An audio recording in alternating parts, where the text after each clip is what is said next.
میرا معاملہ دیکھ لو یہاں الفلاحیہ مسجد میں 20 سال سے میں امپلائی ہوں یہاں پہ. ان کو میں نے بولا میں آپ کا ملازم ہی ہوں, میں آپ کا باپ نہیں ہوں. ایک دفعہ مجھے کوئی بات کہتے ہیں, مجھے کہا نا پنجرا ہٹا لو, ایک دفعہ کہا میں نے پورا یہاں سے سیٹ اپ کیا کر دیا. آپ نے دیکھا ہوگا یہاں مرغیاں بطخیں یہ سب گھوم رہی ہوتی تھی نا پیچھے, پوری وہ بکریاں کا پورا. صدر نے ایک دفعہ کہا یہاں سے مفتی صاحب یہ سب ہٹا لو, تو پوچھو ایک سیکنڈ بھی نہیں لگا ہٹانے میں. سمجھتے ہو؟ یہ میں اس لیے بھی وضاحت کر رہا ہوں کہ کچھ لوگوں میں نا بہت چک چک چک چک پک پک چل رہی ہے, یہ کیا مفتی صاحب یہاں سے جا رہے ہیں, مفتی صاحب یہاں سے کیا ہو رہا ہے. بھائی کچھ بھی نہیں ہوا. صدر صاحب نے بولا یہ لوگوں کو اعتراض ہے. میں نے کہا لوگوں کو نہیں, آپ بتاؤ آپ کو ہے کہ نہیں. لوگوں کو اعتراض ہو تو مجھے آگے بتائیں. اچھا یہ بھی صدر کا اکثر کمیٹیوں میں ہوتا ہے, جو کرنا خود ہوتا ہے بلی کس پہ ڈالی جاتی ہے, پبلک کہہ رہی ہے. میں نے کہا پبلک کہہ رہی ہے نہیں کہہ رہی, مجھے اس سے غرض نہیں ہے, آپ بتاؤ. انہوں نے کہا آپ ہٹا دیں. میں نے کہا ٹھیک ہے ہٹا دیں. لوگوں نے مجھے کہا بھائی کیوں ہٹا رہے ہو. میں نے کہا ہمارے باپ کی جگہ نہ ہماری خریدی ہوئی جگہ ہے بھائی, انتظامیہ کی اجازت سے لگایا تھا. انہوں نے کہا ہٹا لو, تو ہم نے ہٹا لیا. اس سے انسان خوش رہتا ہے, ٹینشن میں نہیں جاتا. ہمیشہ محنت اپنی جگہ جب ہو بھائی, آپ کی اپنی ذاتی پراپرٹی ہو, پھر کوئی ہٹا کے دکھائے, پھر آپ لڑو بھی. ہوتا یہ کہ ہمیشہ اچھا انسان کو افسوس اس وقت ہوتا ہے جب آپ بالکل فیئر چل رہے ہو اور پھر کوئی آپ کے بارے میں خبریں اڑا دے کہ مفتی صاحب قبضہ کرنا چاہتے ہیں. تو یہ بھی ہوتا ہے. اس سے بھی ٹینشن میں نہیں آؤ کہ بھائی ہم نہیں چاہتے, صحیح ہے نا, ہم نے قبضہ کرنا ہوتا کر لیتے. تو آپ بولتے رہو قبضہ کرنا چاہتے ہیں. تو گھر میں دیکھ لو, دفتروں میں دیکھ لو, مسجدوں میں دیکھ لو, جو آپ کے پاس رائٹس ہیں کبھی بھی ان سے تجاوز کرنے کی کوشش بولو مت کرو. مسجد میں کسی کو امام لا کے رکھ لو نا, سارے امام ایک جیسے نہیں ہوتے. تھوڑے دنوں میں وہی امام کیا بنا ہوا ہوتا ہے, باپ بنا ہوا ہوتا ہے. کمیٹی کو ٹھڈے لین لگا کے اس نے سائڈ پہ کیا ہوا ہوتا ہے. پھر وہ چندے بھی لے رہا ہوتا ہے ادھر سے ادھر سے, کوئی پوچھنے والا نہیں ہے.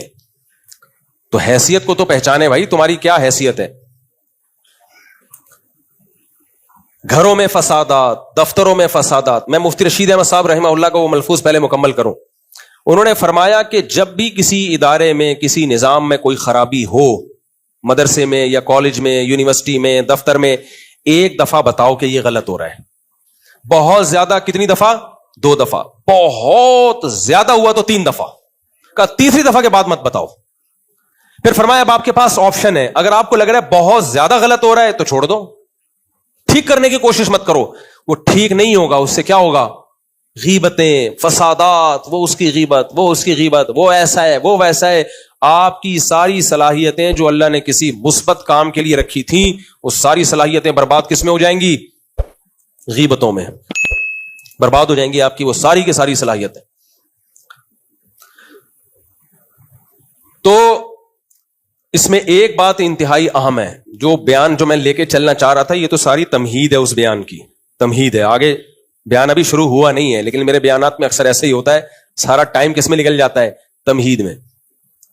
یہ جو صلاحیت پیدا ہوتی ہے نا انسان میں, اپنے کام کو فوکس کرے, دوسرے کے, وہ لطیفہ سن لیں دوبارہ, آپ سن کے بور ہو گئے ہوں گے, لیکن وہ بہت امپورٹنٹ ہے وہ لطیفہ.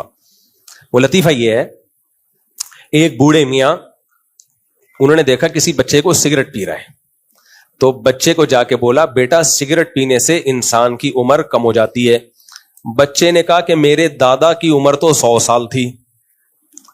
تو اس بوڑھے نے کہا کیا وہ سگریٹ پیتے تھے؟ اس نے کہا نہیں, وہ دوسروں کے کام میں ٹانگ نہیں اڑاتے تھے. جو سگریٹ پی رہا ہوتا تھا نا اس کو پینے دیتی. بچے کا غلط تھا الزام, کیونکہ بڑوں کی ذمہ داری ہے چھوٹوں کو سمجھائیں. میں اس سے یہ لیسن نہیں دے رہا کہ آپ بچوں کو روکیں نہیں سگریٹ سے, یہ بات غلط ہے. لیکن اس سے اتنی بات صحیح ہے کہ جو بھی دوسروں کے کاموں میں انٹرفیئر کرتا ہے نا, گھستا ہے, یہ غلط ہو رہا ہے, یہ صحیح, جائے تمہارا لینا دینا نہیں ہے یار. ابھی مولانا طارق صاحب نے سر کے بال لگوائے نا, مجھ سے کتنے لوگوں نے کہا آپ بھی کلپ ریکارڈ کروا دیں. کچھ لوگوں نے ریکارڈ بھی کروائے, اور ریکارڈ بھی کیسے کروائے کہ مولانا کو کیا ضرورت تھی اس عمر میں بال لگوانے کی. تو کسی نے نیچے کمنٹس کیے ہوئے تھے آپ کو کیا ضرورت تھی اگر لگوا لیا تو اس پہ ایک تبصرہ کرنے کی. میں نے کہا بڑا ٹائٹ تبصرہ کیا کسی نے. ان کا بال لگوانا ٹھیک تھا یا نہیں تھا, تو آپ کا تبصرہ کرنے کی بھی آپ کو ضرورت کیا تھی بھائی, ان کا پرسنل معاملہ ہے. مجھے بہت لوگوں نے کہا آپ کا, میں نے کہا میں پاگل ہوں کیا, میں فالتو بیٹھا ہوا ہوں, میں کوئی سر پہ بال لگوائے اس کی مرضی, بال اتروائے. ہاں میں ٹنڈ کے فضائل اور بالوں کے فضائل بیان کر سکتا ہوں جنرلی, کہ یہ جو خانقاہوں میں ٹنڈ کا رواج ہے کہ دہشت گردی کا جڑ سے خاتمہ کر دیا جاتا ہے. مجھے کم از کم پرسنلی یہ پسند نہیں ہے. لوگ سمجھتے ہیں کہ یہ سنت ہے, سنت بال رکھنا ہے, ٹینڈ کرانا سنت نہیں ہے.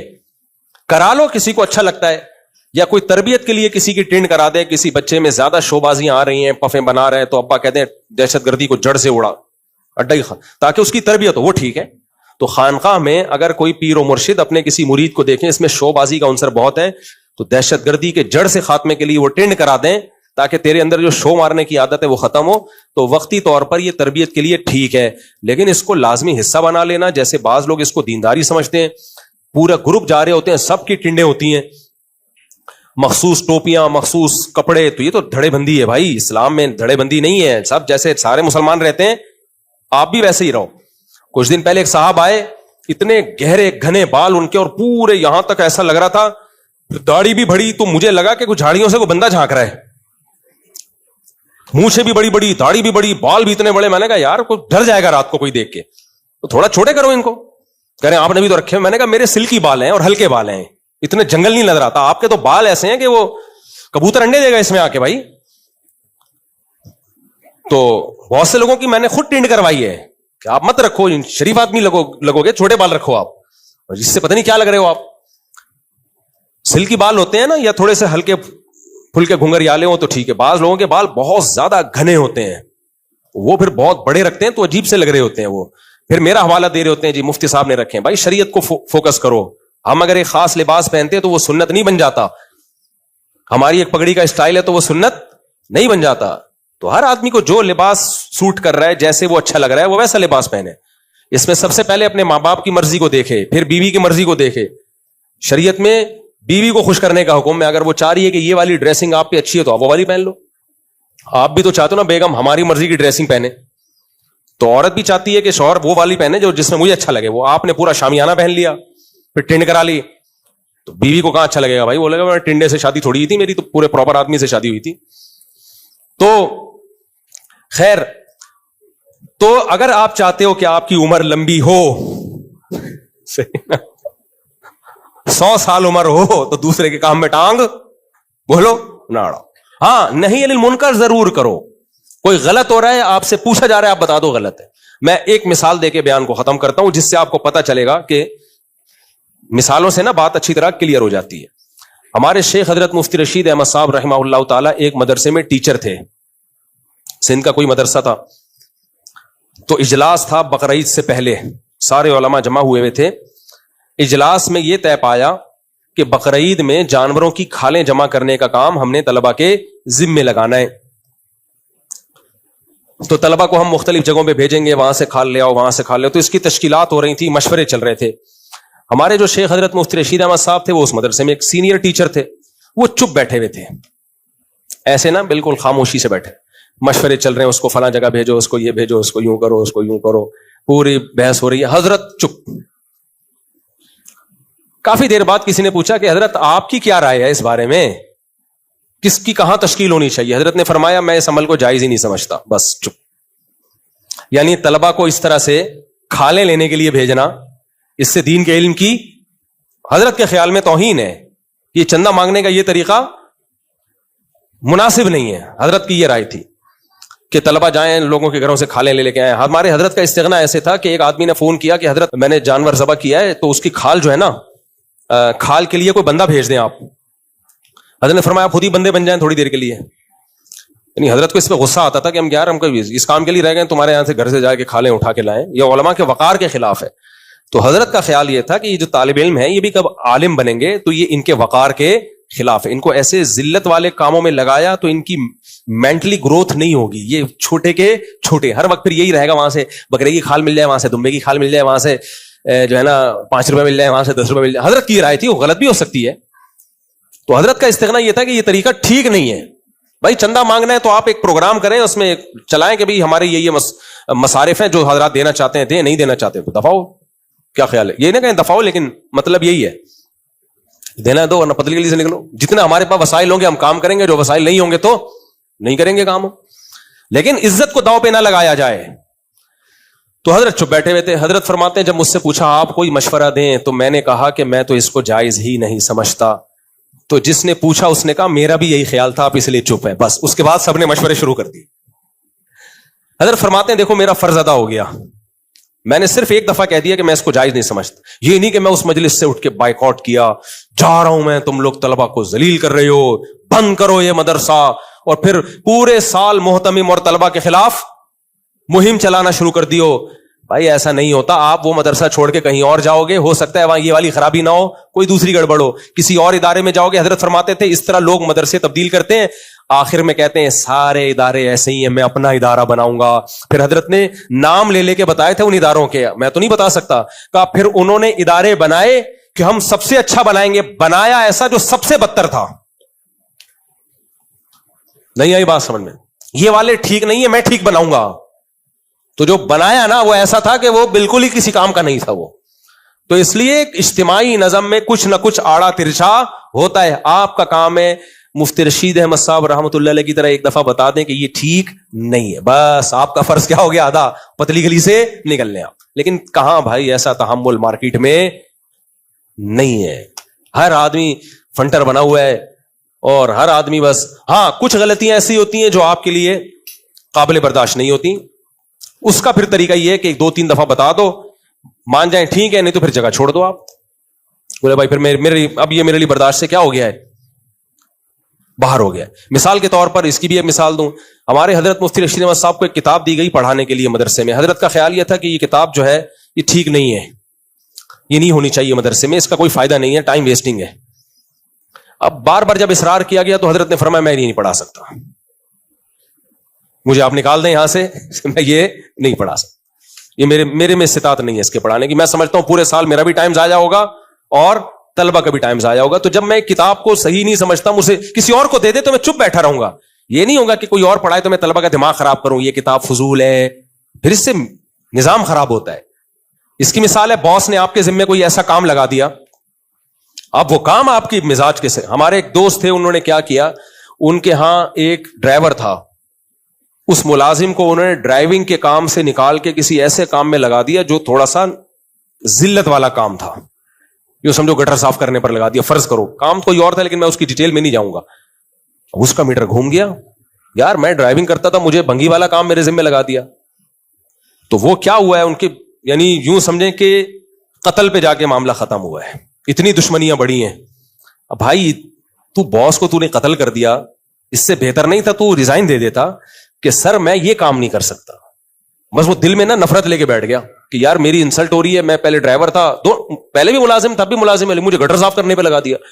بھائی تم سیدھا سیدھا اس کو لکھ کے دے دو کہ سر یہ مجھ سے نہیں ہو سکتا. ہو سکتا ہے وہ آپ کی جاب چینج کر دے, اس کو کیا پتا, آپ گٹر صاف کرنے پر لگ گئے, وہ سمجھ رہے کہ یار خوشی خوشی کر رہا ہے.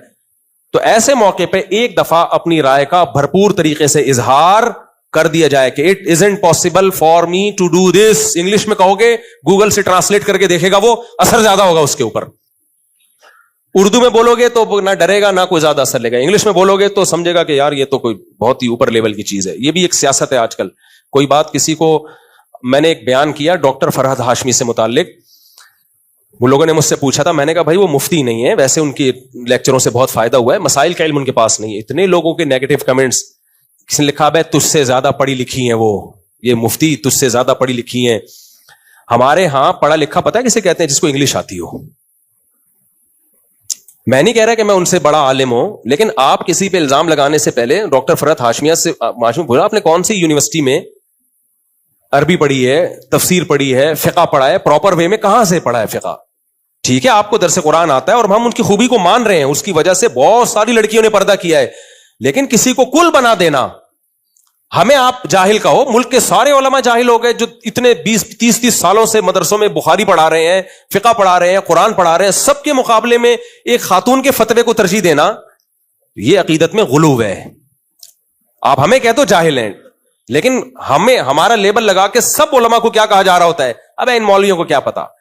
تو وہ پڑھا لکھا ہونا ہماری نظر میں پتا ہے پاکستانی کس کو, جس کو انگلش کے کچھ الفاظ بیچ میں آتے ہیں آپ کی اسپیچ میں, لوگ کہتے ہیں یار ایجوکیٹڈ پڑھا لکھا آدمی ہے. بھائی پڑھا لکھا ہر فیلڈ کا الگ ہوتا ہے. ڈاکٹروں کا پڑھا لکھا وہ ہوتا ہے جو میڈیکل سائنس میں ماہر ہو, جتنی مرضی انگلش بولتا ہو. اگر وہ میڈیکل سائنس میں ماہر نہیں ہے تو ڈاکٹروں کا وہ پڑھا لکھا نہیں کہلائے گا. انگریزوں میں تو بچہ انگلش بولتا ہے. میں امریکہ کینیڈا میں ایک سے ایک جاہل سے ملا ہوں جو فرفر انگلش بول رہا ہے, کخ بھی نہیں آتا ان کو. اتنے بڑے بڑے فارغ لوگ ہیں نا ان ملکوں میں, انگلش آتی ہے ان کو, وہ یہاں آ جائیں. ایک صاحب نے مجھے کہا مفتی صاحب اس کو یہاں لے جاؤ, پاکستان کی یونیورسٹیوں میں اس کے لیکچر لوگ سنیں گے, انگلش فرفر بولتا ہے. میں نے کہا تو آ جا ہمارے ساتھ, میں یونیورسٹی میں تیرے لیکچر کرواؤں گا, 2-4 مضمون میں تجھے لکھ کے دوں گا, وہ رٹا لگا کے یاد کرنا انگلش میں. لوگ کہیں گے آج نہ ڈاکٹر اسرار, نہ ڈاکٹر ذاکر نائک, نہ مفتی تقی عثمانی, اگر کوئی ہے تو یہ ہے, حالانکہ وہ بالکل کیا ہوگا, فارغ. تو یہ ہماری جہالت ہے کہ انگلش آنے کو ہمارے ہاں کیا سمجھا جاتا ہے, علوم, علم نہیں علوم سمجھا جائے. تو انگلش تو ایک زبان ہے میرے بھائی, اچھی بات ہے انگلش آنا, لیکن اگر آپ نے جس فیلڈ میں مہارت آپ کو حاصل کرنی تھی وہ پراپر وے میں نہیں پڑھا ہے, تو آپ کو فارسی آتی ہو انگلش آتی ہو, اس سے کوئی فرق نہیں پڑتا. جی بڑا بہترین سوال کیا رفیع بھائی نے. کہتے ہیں بھائی حدیث میں تو آتا ہے جب ہاتھ سے روک سکتے ہو تو ہاتھ سے روکو, زبان سے روک سکتے ہو تو زبان سے روکو. حدیث کی پوری الفاظ کیا ہیں, جب ہاتھ سے روک سکتے ہو تو ہاتھ سے روکو اگر روکنے کی طاقت ہو, اگر طاقت نہیں ہے تو پھر زبان سے. تو آپ کو طاقت ہے اپنے باس کو تبدیل کرنے کی؟ نہیں ہے نا طاقت. نظام طاقت کا مطلب یہ نہیں ہوتا کہ یوں کر کے روکا, آگے جو اس کے نتائج نکلتے ہیں, آگے نتائج یہ نکل رہے ہیں, کمپنی کا بیڑا غرق ہو گیا, مدرسے ٹوٹ گئے, سب ایک دوسرے کی غیبتوں میں لگے ہوئے ہیں, اس کا مطلب طاقت نہیں ہے. طاقت کا مطلب یہ روکنے کا فائدہ ہو, فائدہ زیادہ ہو, نقصان کم ہو. اگر نقصان زیادہ ہو رہا ہے, فائدہ کم ہو رہا ہے, اس کا مطلب طاقت نہیں ہے. تو طاقت میں یہ چیز داخل ہے کہ آپ کے نہی عن المنکر کے نتائج کیا نکل رہے ہیں. ابراہیم علیہ السلام اپنے باپ کو زبردستی روک سکتے تھے, ہاتھ پکڑ لیتے ان کا, لیکن رزلٹ کیا نکلتا, پورا خاندان ٹوٹ جاتا اور دشمنیاں بڑھتی. تو بھائی یہ مطلب یہی ہے کہ طاقت نہیں ہے, تو اس کے سائیڈ افیکٹ زیادہ ہوں. تو اس لیے پھر زبان, اور زبان سے بھی اگر آپ کا خیال ہے کہ میں نے جب بولا تو اس کے منفی پہلو زیادہ نکلیں گے, تو پھر بولنے پر بھی پابندی ہے. ہمارے ہاں ان تمام چیزوں کو نظر انداز کر کے بس بولو بولو بولو بولتے چلے جاتے ہیں, دیکھتے ہی نہیں کہ آگے نتائج کیا نکل رہے ہیں. تو یہ غلط ہے.